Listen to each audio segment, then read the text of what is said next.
নমস্কার, আরেকটা এপিসোডে আমি ময়ূক রঞ্জন ঘোষ চলে এসেছি।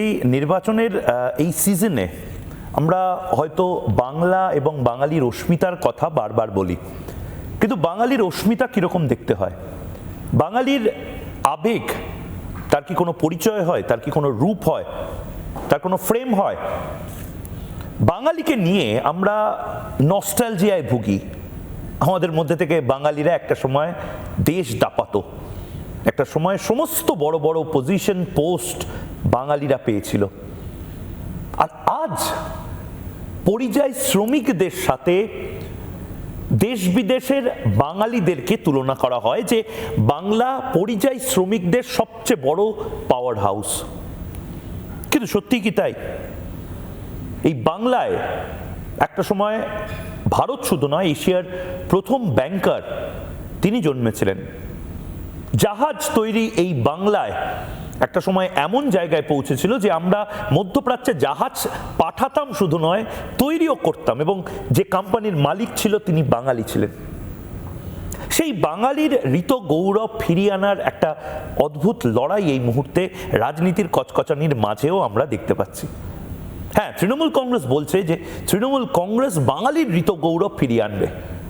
আমি জানি না এপাং ওপাং ঝপাং আমরা সবাই ড্যাং ড্যাংয়ের মাধ্যমে কিনা, কিন্তু সত্যি বাঙালির ঋত গৌরব ফিরিয়ে আনার যে জোর লড়াইটা রাষ্ট্রবাদীরা করছে, তার মধ্যে থেকে অন্যতম এই মুহূর্তে একটি নিযুক্তি। আপনারা ইতিমধ্যে খবর পেয়েছেন যে ভারতবর্ষের নীতি নির্ধারণ যারা করে, যে গোষ্ঠী করে, সেই নীতি আয়োগের ভাইস চেয়ারম্যান হিসেবে এই মুহূর্তে অর্থনীতিবিদ, প্রাক্তন বিধায়ক, একসময় মনমোহন সিংয়ের টিমে ছিলেন, বন্ধন ব্যাংকের চেয়ারম্যান ছিলেন, প্রেসিডেন্সি কলেজের প্রাক্তনী অশোক লাহিড়িকে নিযুক্ত করা হয়েছে। এবং অশোকবাবু এই মুহূর্তে আমাদের সাথে সময় বের করে রয়েছেন নিজের গুনগাঁওয়ের বাড়ি থেকে। অশোকবাবু, পডকাস্টের মতন ভাবতে পারেন আজকের এই আলোচনাটা। আমি আপনাকে কোনো কঠিন প্রশ্ন, কোনো রাজনৈতিক কে কত পাচ্ছে, এক্সিট পোলে কি হচ্ছে, এই নিয়ে আমি আপনাকে বিড়ম্বনায় ফেলবো না। আমি শুধু জানতে চাই কেমন লাগছে বাঙালির জন্য এটা একটা বিগ সেলিব্রেশন ডে। আমাগো ছেলে, আমাগো রাজ্যের মানুষ নীতি নির্ধারণের টপমোস্ট পজিশনে, এটা আমাদেরও একটা প্রাউড মোমেন্ট। নমস্কার ময়ূক, তোমার দর্শকদেরও নমস্কার জানাই। আমার যেটা স্বীকার করতে একদমই আপত্তি নেই যে আমি পশ্চিমবঙ্গের প্রোডাক্ট। আমার যদি লিখতে হয় মেড ইন ওয়েস্ট বেঙ্গল লিখতে হবে, কারণ হিন্দু স্কুলে লেখাপড়া করেছি, তারপর প্রেসিডেন্সি কলেজ। কিন্তু তারপরের ইতিহাসটা দেখলেই বোঝা যায় যে বাংলার দুরবস্থা শুরু হয়েছিল। আমি যখন প্রেসিডেন্সি কলেজ থেকে পাশ করে দিল্লি স্কুল অফ ইকোনমিক্সে গেলাম, একদিক থেকে বলতে পারো আমিও পরিযায়ী ছিলাম, কারণ তখন পশ্চিমবঙ্গে লেখাপড়াটা প্রায় বন্ধ হয়ে গেছে। কিন্তু সেই সময়ও হিন্দু স্কুল কিংবা প্রেসিডেন্সি কলেজ, আরও অনেকগুলো কলেজ ছিল যেখানে অত্যন্ত ভালো ভালো মাস্টার ছিলেন, ভালো ভালো ছাত্র ছিল। আমি সেই সময়কার প্রোডাক্ট।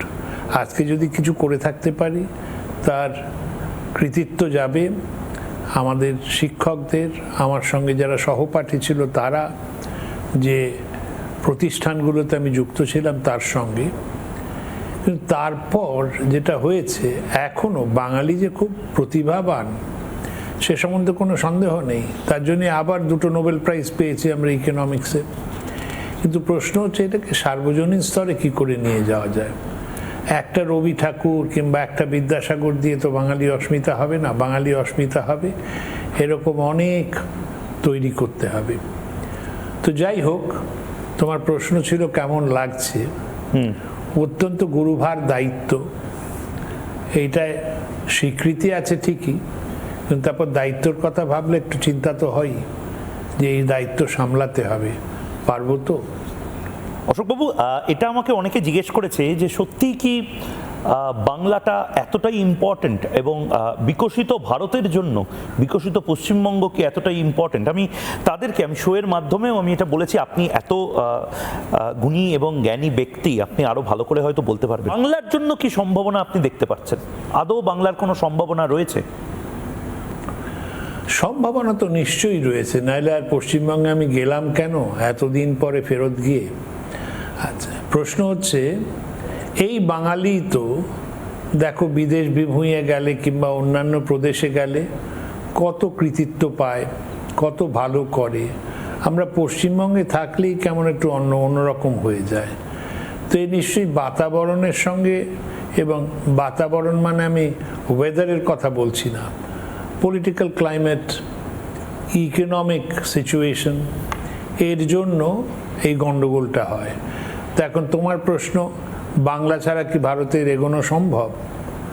সম্ভব হয়তো থিওরিটিক্যালি হতেও পারে, কিন্তু এটা হচ্ছে একটা শরীরের মতো। আমার শরীরে যদি আমার ডান হাতটা পক্ষপাতগ্রস্ত হয়ে যায়, পক্ষাঘাত হয়, তাহলে কি আমি মরে যাব না, কিন্তু চলবে না ভালো করে।